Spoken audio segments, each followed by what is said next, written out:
kita langsung ke narasumber kedua yang akan fokus membahas terkait bagaimana sih tadi dari luka sebuah keluarga atau individu gitu yang kemudian kita jadikan itu sebagai bahan bakar untuk perbaikan-perbaikan baik dari konteks level individu kemudian dikontribusikan dalam membangun sebuah keluarga yang lebih resilient gitu.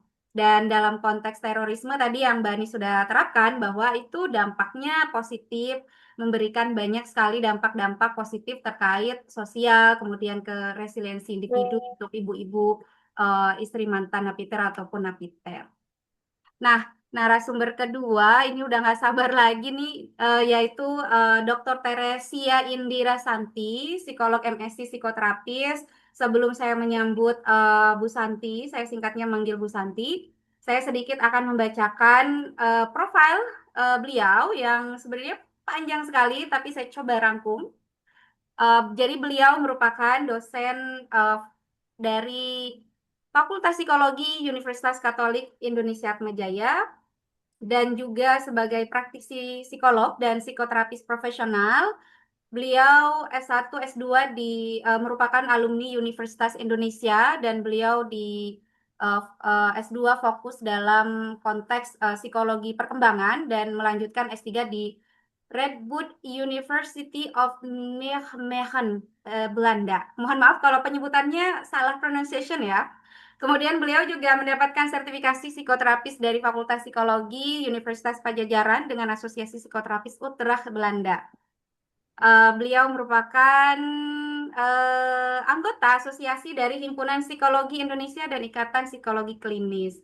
Jadi beliau bukan hanya dosen ternyata, tapi beliau juga melakukan layanan, baik itu terkait konteksnya individu, kemudian kelompok, komunitas, dan itu juga isunya beragam dari isu motivasi, stres, kecemasan, ada depresi, keinginan bunuh diri, kemudian relasi pada pasangan dan keluarga, korban dan pelaku kekerasan termasuk kekerasan seksual. Dan saat ini beliau juga menjabat sebagai komisaris dan praktisi di Protea Growing Space, layanan psikologi sejak tahun 2018 dan merupakan praktisi di layanan psikologi Fakultas Psikologi Unika Atmajaya sejak tahun 1997 sampai sekarang dan mengimplementasikan skema terapi di Indonesia. Ini masih ada, jadi sebentar saya bacakan lagi. Jadi beliau juga berpengalaman menjadi narasumber, banyak sekali pengalaman menjadi narasumber di perguruan tinggi, baik di satuan pendidikan juga, kemudian di komunitas, peribadatan, korporasi, serta LSM. Dan beliau juga berpengalaman dalam pengabdiannya untuk komunitas terkait pencegahan dan penanganan kekerasan dan juga layanan kesehatan mental komunitas. Beliau juga pernah terlibat dalam tim pewawancara Indonesian International Student Mobility Awards dan juga LPDP, editor dan reviewer jurnal juga, dan juga penerima hibah dikti. Beliau juga banyak sekali melakukan penerbitan karya ilmiah, lebih dari 25 publikasi karya ilmiah, dan juga buku ber-ISBN tercantum kurang lebih 9 buku yang sudah terbit, dan juga aktif mengikuti kegiatan konferensi, dan saat ini telah memiliki 6 hak kekayaan intelektual. Panjang sekali, tapi itu luar biasa. Jadi saya nggak bisa sebut-sebutin. Jadi Bapak dan Ibu bisa cek di website atau sosial media beliau, Dr. Teresia Indira Santi, untuk mengenal lebih lanjut siapakah beliau. Nah, saya sambut narasumber kedua terkait membangun family resilient dari luka dan stigma menuju harapan baru, Ibu Teresia Indira Santi. Bu Santi, waktu dan tempat saya persilahkan. Baik, terima kasih Mbak Erni juga. Tepuk tangannya buat Bu Santi. Bisa pakai emot aja ya kayaknya ini. Ya, terima kasih Mbak Erni dan terima kasih Mbak Ani sudah memulai. Selamat siang, salam kenal Pak Nasir Abbas. Juga kita ketemu lagi di sini Mbak Jen. Baik, teman-teman semua, salam kenal. Saya disclaimer dulu ya. Jadi ini adalah persentuhan pertama saya dengan teman-teman keluarga Napiter. Jadi memang saya banyak bersentuhan dengan keluarga, tapi baru ketika mempersiapkan materi ini saya bersentuhan dengan terpapar dengan isu-isu informasi apa yang terjadi dengan keluarga Napiter. Nah, dari diskusi dengan teman-teman semua, kemudian saya mencoba memahami dan kemudian membagikan apa yang saya pahami sebelumnya tentang family resilience dan kemudian saya kaitkan dengan teman-teman keluarga Napiter. Baik, saya izin tutup kamera karena sinyal di tempat saya beberapa kali tidak baik barusan. Baik, silakan dimulai dan saya agak cepat karena 11 ya. Baik, silakan slide berikutnya.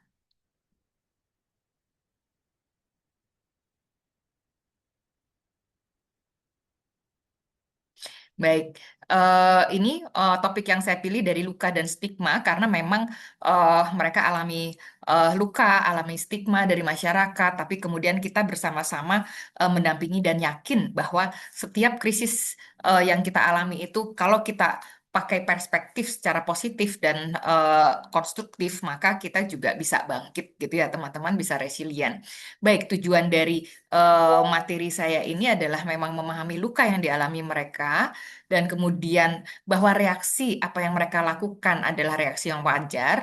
Tadi Mbak Ani sudah berikan banyak bukti-bukti apa yang mereka lakukan, bagaimana mereka bangkit dan sebagainya gitu ya. Itu di unsur-unsur ketahanan keluarga sehingga saya tidak perlu mendetailkan lagi dan apa yang bisa kita lakukan untuk mendampingi mereka dalam proses pemulihan. Silakan dilanjutkan, Mbak Husna.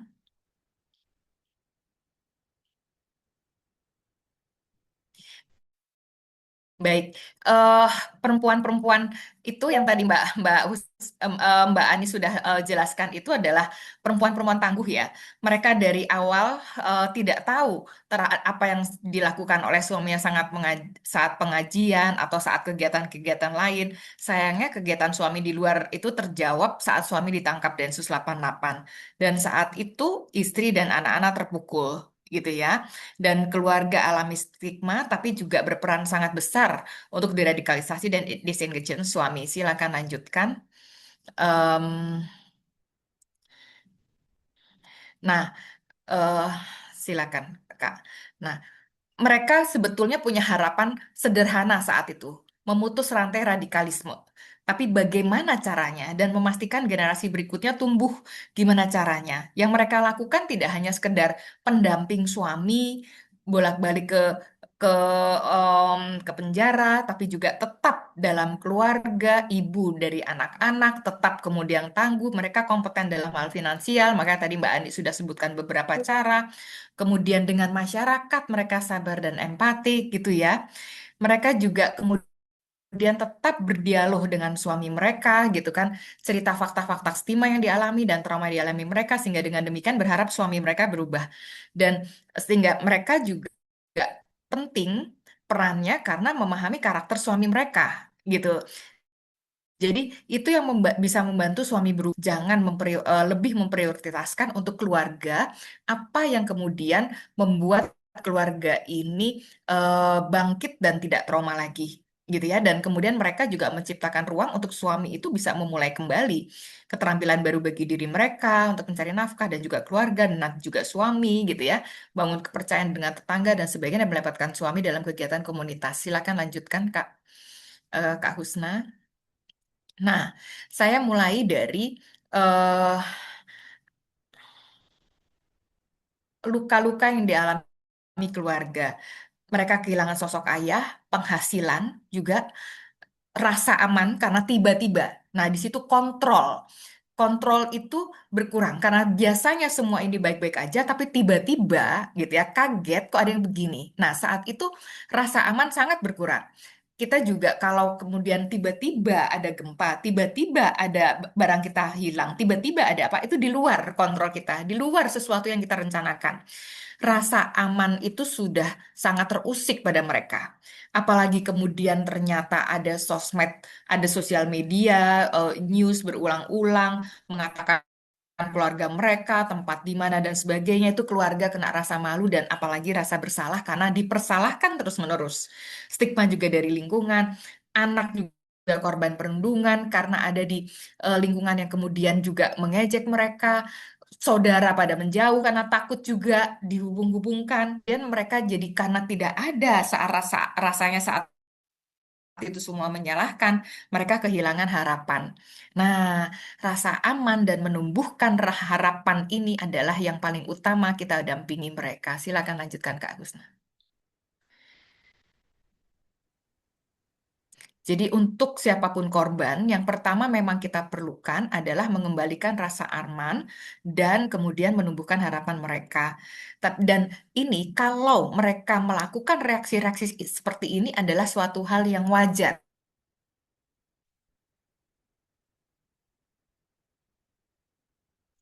Wajar. Halo, Ibu tadi sempat hilang. Kita tidak gila dan sebagainya atau menghindari mereka,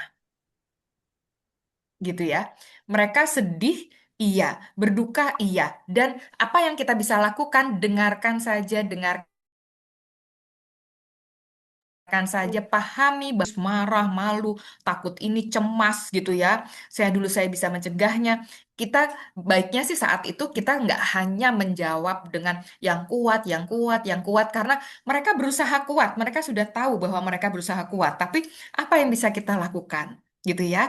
Kita bisa katakan iya, itu reaksi wajar, itu reaksi wajar. Gitu ya.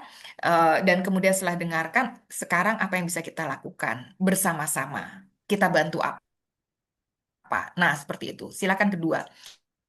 Itu ada reaksi emosional gitu ya. Yang pertama, ini semua reaksi-reaksi wajar. Silakan Kak Husta, mungkin agak cepat saja. Cara berpikir, kemudian ada intrusive thought. Intrusive thought itu tiba-tiba ketika sedang konsentrasi pada sesuatu, sedang kerja dan sebagainya, tiba-tiba ada suara rumah digerebek gitu ya. Mohon maaf, slide sebelumnya Kak Husna. Ada suara rumah tiba-tiba digerebek gitu ya. Itu masih kemudian ada suara bentak-bentak mencari suaminya. Ada suara kemudian menyuruh semua diam. Nah,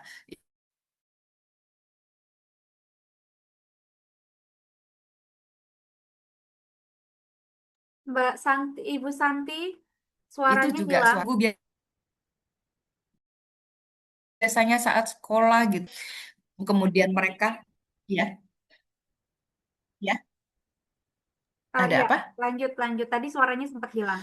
Oke, dan kemudian Oke, dan kemudian menarik diri dari lingkungan, menghindari acara keluarga, gitu ya, karena mereka takut, mereka takut mereka takut apa, diejek, dihakimi lagi, dipersalahkan lagi, sehingga ketika mau keluar mereka sudah cemas. Baik, silakan lanjutkan Kak Husna.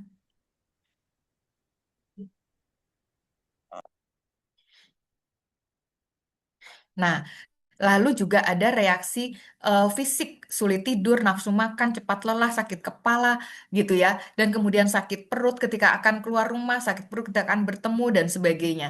Itu di awal-awal itu adalah reaksi wajar terhadap luka. Juga reaksi dalam keluarga. Mereka jadi bingung untuk berkomunikasi. Si anak mau ngomong tadi di sekolah diapain, tapi nanti malah membuat ibunya nangis. Dan membuat ibunya bingung karena tidak tahu lagi apa yang akan dilakukan, gitu ya. Sementara ketika ada anak ngomong bisa jadi ibu juga kemudian karena sudah stres saling menyalahkan gitu. Ada juga yang kemudian tidak ingin bicara karena nanti makin lama bebannya makin besar gitu kan. Nah, kemudian silakan Kak Husna lanjutkan. Eh, Kemudian apa yang perlu kita lakukan untuk bisa membantu mereka? Nah, yang perlu kita lakukan iya gitu ya. Perlu ajak mereka iya, itu memang wajar. Iya, itu luka. Iya, gitu. Memang ketika kita diperlakukan demikian, kita semua bisa mengalami apa yang kamu alami. Iya, anak saya juga bisa begitu ketika mengalami pengalaman ini, gitu ya. Nah, ajak mereka juga untuk menyadari hal-hal ini, apa yang paling berat, apa yang paling kamu cemaskan, dan kemudian apa yang membantumu selama ini, sumber kekuatanmu apa, gitu kan? Apa yang bisa, apakah kamu masih ada harapan, gitu ya? Nah, ini ketika harapan ini kemudian mulai mengajak mereka bergerak melanjutkan, gitu ya. kita bantu sama-sama, kita dukung sama-sama, kita atasi sama-sama, sehingga ini pelan-pelan, gitu ya. Pelan-pelan kita semua bersama-sama akan membantu. Silakan lanjutkan.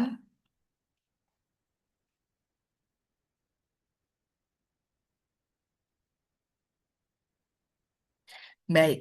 Nah, apa saja yang membuat keluarga bisa bangkit? Pertama adalah cara keluarga memaknai peristiwa.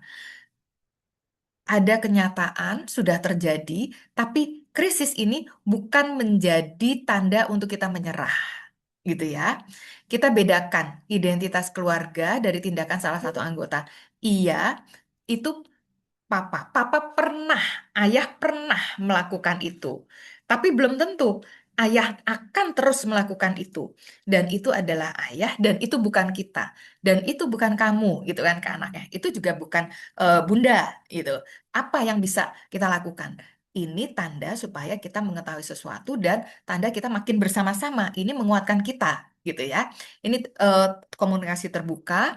Kemudian kalau kamu merasa sesuatu, silakan ceritakan. Ibunda merasa sesuatu juga Bunda akan katakan, tapi kemudian mungkin ada pendamping di sini, cerita ke pendamping satu sama lain. Pendamping akan di sini peran pendamping sangat besar untuk menjadi pendengar bagi mereka, pendengar yang aktif sehingga mereka juga belajar dari pendamping untuk saling mendengarkan dan tidak menyalahkan. Mungkin bisa mengekspresikan emosi negatif pada pendamping, pertanyaan ini, pertanyaan itu, gitu ya, atau juga anak pada ibu, kemudian ibu pada pendamping. Nah, di sini gitu ya. Sehingga kita menjaga peran kita sebagai pendamping, menjaga keluarga tetap terhubung gitu. Nah, kita juga menjaga sehingga keluarga fleksibel, bukan harusnya kan, nah, harusnya ayah tidak seperti ini, harusnya teman ayah tidak memberikan paham ini pada ayah, harusnya kemarin ayah, nah, gitu. Itu tidak fleksibel karena kata harusnya itu membuat kita tidak belajar fleksibel. Iya, kemarin ada peristiwa seperti ini dan sekarang kita krisis, tapi ke depannya bisa berbeda. Iya, ayah kemarin seperti ini, tapi kemudian kemarin ayah mungkin terpengaruh, tapi kemudiannya ayah bisa berbeda, gitu ya. Sehingga tujuan baru kita apa, gitu ya. Itu fleksibilitas di situ. Silakan lanjutkan Kak Husna. Fleksibilitas itu juga adalah salah satu hal penting bagi kita untuk menjadi seseorang yang lebih matang. Karena fleksibel itu membuat kita bisa menerima kenyataan atas sesuatu yang tidak kita perkirakan, sesuatu yang membuat kaget. Dan kemudian fleksibel itu juga membuat kita mau mengubah pandangan kita sehingga lebih membuat kita ngerasa lebih nyaman dan lebih sesuai dengan lingkungan, gitu ya. Nah, keluarga yang bertahan bukan berarti tidak pernah terluka. Kita semua pernah terluka mungkin, gitu ya. Atau sebagian besar kita pernah terluka, tapi keluarga yang bertahan itu tetap bertumbuh meskipun pernah terluka. Jadi gimana caranya supaya kita bertumbuh? Silakan, Kak Husna.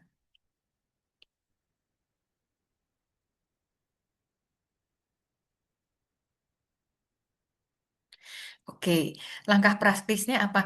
Luka tidak perlu disangkal. Jadi ketika mereka marah, ketika mereka nangis, kita nggak bilang atau mereka nggak, udah jangan nangis, gitu jangan. Kenapa kok nangis? Itu enggak, gitu ya. Ketika ada yang nangis, ya mungkin caranya bisa dipegang tangannya, kemudian bisa dipeluk, gitu kan. Kemudian bisa, iya, ya, silakan nangis.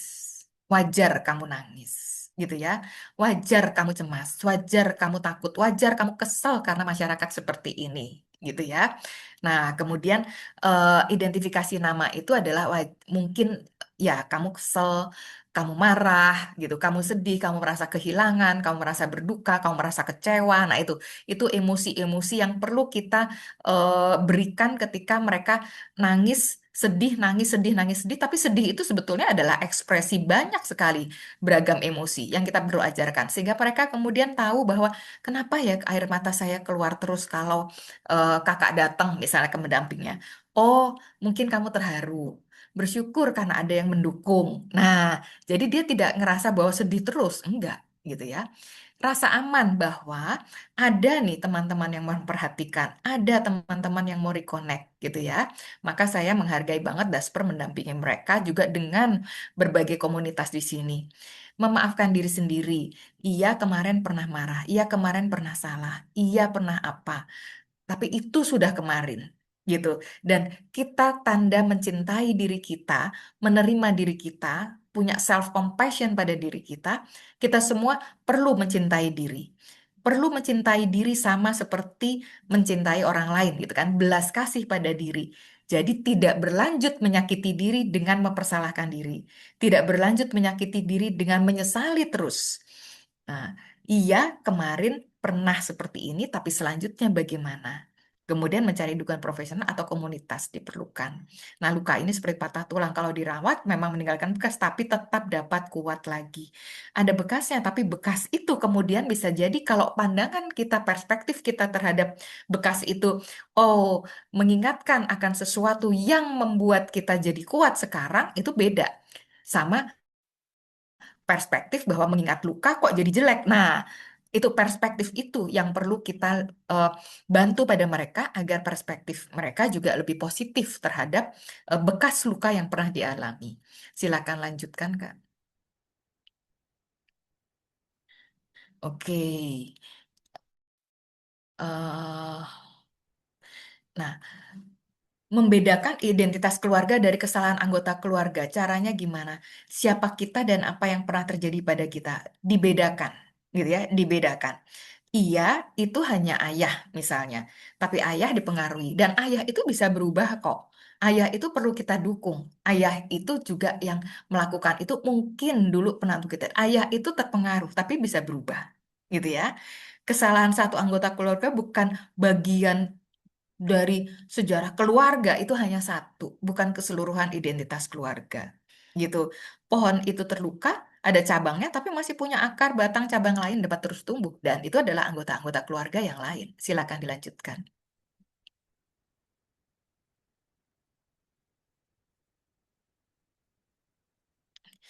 Langkah panas membedakan identitas.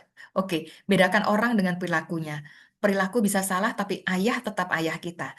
Ayah tetap menyayangi kita. Kita juga bisa tetap menyayangi ayah. Gitu ya. Dan ayah itu bukan identitas keluarga kita terus-menerus. Iya, ayah sangat bisa berubah. Ayah kemudian bisa juga menjadi kita ajak untuk melihat perspektif yang beda sehingga ayah ketika ingin menjadi pahlawan tentu pahlawan dari perspektif yang berbeda gitu ya. Bangun narasi keluarga yang lebih utuh tidak sangkal masa lalu. Jadi bukannya tidak dibicarakan tapi dibicarakan gitu dan tidak dipendam gitu saja dan waktu berlalu. Itu akan menjadi bom waktu malah gitu ya. Dan di bawah kami daripada mengatakan kami keluarga pelaku, ubah kami keluarga yang pernah mengalami masa berat, peristiwa berat. Memang ada luka, tapi luka itu membuat kami jadi lebih dekat satu sama lain. Kami lebih dekat dengan banyak komunitas, kami lebih kenal siapa saja yang ternyata bisa membantu kami, dan ternyata yang kami kenal adalah orang-orang yang memang adalah teman-teman yang peduli betul, gitu ya, yang genuine, yang tulus dibandingkan mereka yang berkenalan hanya karena untuk kepentingan. Ingat kembali kekuatan keluarga, identitas keluarga lebih kaya daripada pengalaman traumatis gitu. Apa yang sebetulnya kita perlu pegang? Apa yang menguatkan kita? Oh, ternyata ayah sangat sayang sama kita, bunda sangat sayang, saya juga sangat sayang, dan kita bersama-sama gitu. Baik, silakan lanjutkan.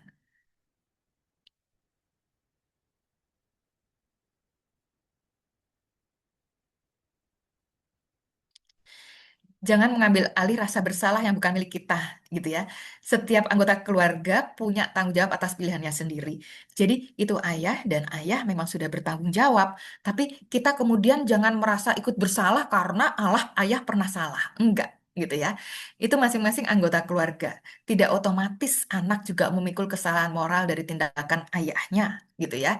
Atau istri juga, gitu. Jadi memang, dan ayah sudah selesai ketika ayah berubah, ayah sudah selesai gitu ya kesalahannya. Jadi ayah juga siap bangkit untuk berikutnya. Begitu juga istri dan anak tidak perlu gitu memikul beban terus-menerus, dibuang rasa beban itu dibuang gitu. tetap saling mendukung, jujur, bertanggung jawab, berkontribusi bagi lingkungan. Nah, ketika lingkungan sudah mulai tenang, sudah mulai nyaman, tetap berperan lagi dalam lingkungan. Lama-lama, masyarakat akan lebih mudah mengenal keluarga dari karakter daripada hanya dari omongan-omongan medsos, gitu ya. Dari omongan-omongan medsos. Baik, silakan Kak Krishna. Jadi yang peristiwa kita alami itu bagian dari cerita, tapi bukan seluruh cerita keluarga, bagian saja. Dan kita bisa mengisi cerita yang lain, aspek-aspek yang lain itu dengan lebih indah, dengan lebih cantik. Ketika memang mereka menilai perilaku kita yang lain, gitu ya. Bedakan fakta dan opini. Jadi kalau ada tetangga bilang keluarga itu pasti sama saja, ya kita bisa kritis gitu ya. Memang ada anggota keluarga kami yang pernah melakukan kesalahan, tapi itu bukan berarti semua anggota keluarga sama, gitu. Kita berusaha jalani hidup kita lebih baik, gitu kan. Hati-hati, tidak semua apa yang dikatakan orang itu kalau destruktif pada kita itu semua adalah benar. Kita bisa menyaring, kita bisa kritis bahwa kita tetap keluarga yang punya itikat baik kok, gitu ya. Kemudian memilih respon bukan bereaksi. Ketika menerima komentar menyenangkan, keluarga tidak langsung membalas dengan marah. Oke, kami memahami Bapak Ibu khawatir. Kami berharap sering waktu dan kami dapat menunjukkan perubahan. Jadi mereka marah, mereka cemas, mungkin khawatir gitu ya. Tapi tunjukkan bukti dengan perilaku kita. Silakan Kak Husna.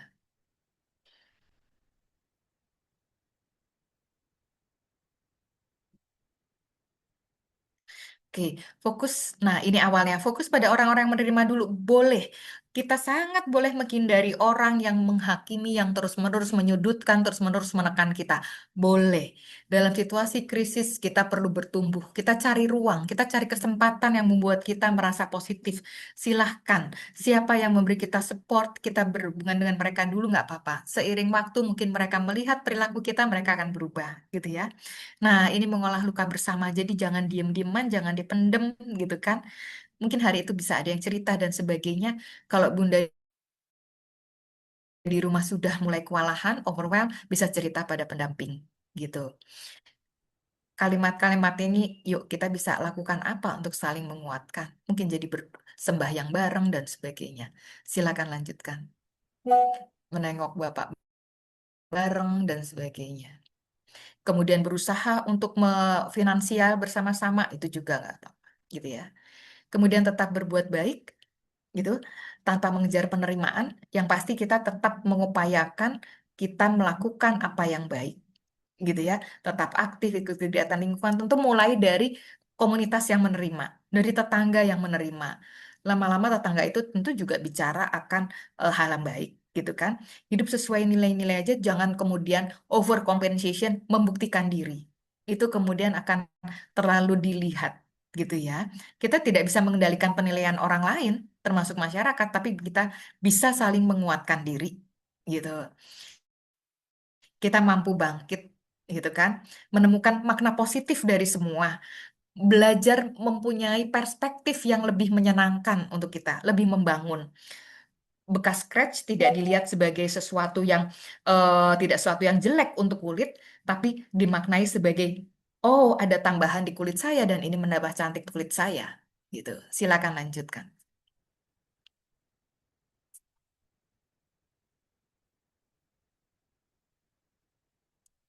Nah, hindari mendefinisikan diri sebagai keluarga mantan napiter gitu ya. Maka teman-teman mungkin kita juga agak hati-hati gitu ya untuk memberikan ini mantan napiter dan sebagainya gitu. Mungkin kita punya definisi yang lebih nyaman juga, yang lebih menenangkan gitu ya. Ini juga yang saya usulkan. Bangun keluarga, membangun identitas baru yang saling mendukung, belajar dari masa lalu, berkontribusi bagi masyarakat. Silakan.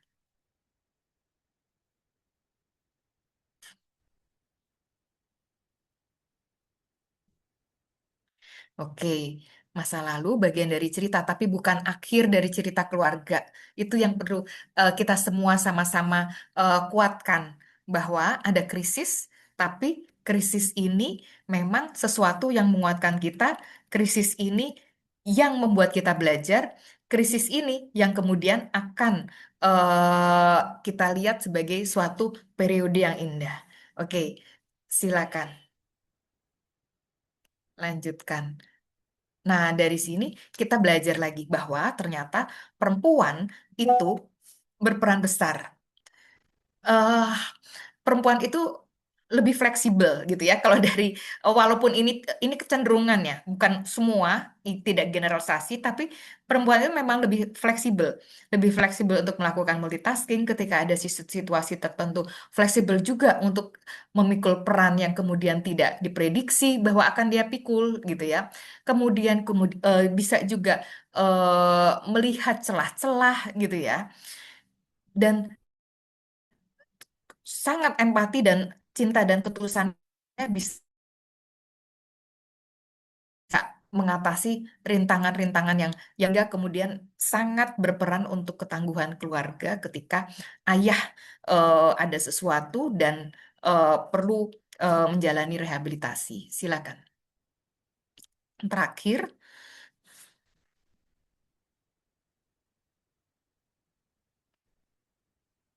nah, terakhir bagi pendamping ini ini yang namanya pendekatan trauma inform care gitu ya. Sekarang berkembang trauma inform of violence care, trauma violence informed care gitu ya, TVIC. Jadi menghindari menyalahkan keluarga, tidak kalimat kita juga memberikan dukungan bagi mereka gitu. Keluarga kita akui juga terdampak sehingga dan mereka perlu rasa aman dan harapan. Dilindungi, mungkin dibatasi dulu dari mereka yang toksik gitu kan, dan kemudian ada hal-hal yang mereka bisa lakukan untuk melanjutkan kehidupan gitu. Dan proses pemulihan itu berbeda-beda. Tidak hanya berbeda antar keluarga, ada keluarga yang lebih mudah paham, mungkin untuk berperspektif positif, ada keluarga yang perlu waktu, tidak masalah gitu ya. Semua ada dalam suatu rangkaian pemulihan. Dan di dalam anggota keluarga itu sendiri tentu ada variasi juga, ada ragam gitu ya. Ada yang kemudian humor, ada yang kemudian lebih mudah kemudian untuk refleksi terus, ada yang mungkin mudah terpicu untuk melihat masa lalu lagi, gitu ya. Jadi itu lebih kita eh, kenali ada beda-beda di situ. Kita tidak bisa ubah masa lalu, tapi kita dapat memilih bagaimana keluarga bisa melangkah ke depan. Baik, itu dari saya sekedar stimulasi. Mungkin kita bisa diskusi. Silakan Kak Erni. Terima kasih Bu Santi. Saya speechless, tapi ini luar biasa banget. Bukan speechlessnya tuh bukan nggak ngerti gitu ya. Tapi ini benar-benar sangat relate dengan pekerjaan yang Dasper lakukan gitu. Kemudian sangat relate dengan kehidupan kita sehari-hari gitu. Kayak meski itu tidak konteks ekstremisme kekerasan gitu. Terima kasih Bu Santi sudah merangkum tadi slide-nya sebenarnya lebih panjang ya, tetapi coba dirangkum dalam waktu yang lebih singkat gitu agar teman-teman di sini bisa berdiskusi. Nah, jadi kita masuk ke sesi diskusi nih, sesi di mana Bapak dan Ibu, teman-teman semua yang sudah hadir di daring di Zoom ini bisa raise hand untuk bertanya langsung dan juga bisa juga melalui fitur chat Zoom di sini di bawah. Jadi nanti tim Dasper akan membantu juga untuk mensortir pertanyaan-pertanyaan dan juga saya akan membantu untuk membacakan pertanyaan ataupun pernyataan dari rekan-rekan yang sudah hadir. Saya coba buka floor dulu untuk yang mau bertanya di Zoom langsung. Ada yang raise hand nggak? Kalau